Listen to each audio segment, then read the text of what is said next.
බලමු කුමක් සිදුවී තිබිලාද කියලා.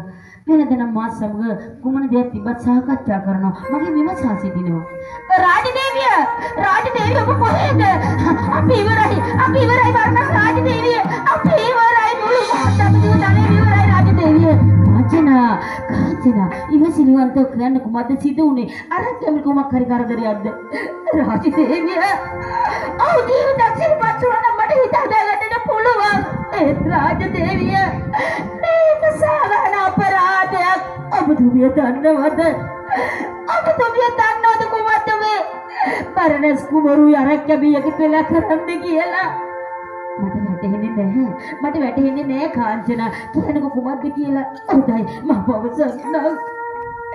දවසක මාස නැති වෙනා වෙලාවට අදහස් පහළ වුණි ආපුසොට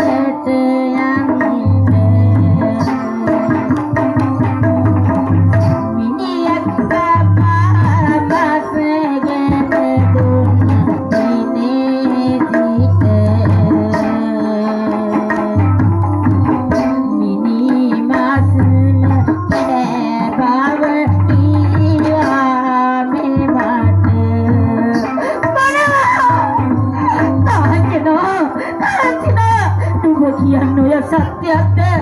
මට දැනුණ වෙනසක් මගේ හදවතට මගේ ස්වාමියා ගැන. මා විමසා සිටින්නයි සූදානම් වූයේ. එසේනම් කරුණු කාරණා මේකයි.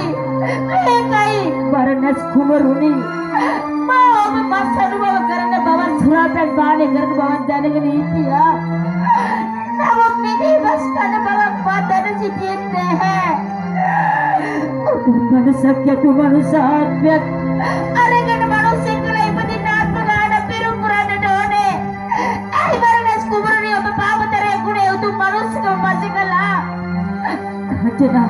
ඔබ කියන්නේ සත්‍යයක්ද? සත්‍යයක් නම් එන්න පරණස් කුමරු ඉදිරියේ මේ මම පවසා සිටින්න. ඔව් දේවිය අරක්ක මේ මාසමක පැවසුවේ. With the baby data.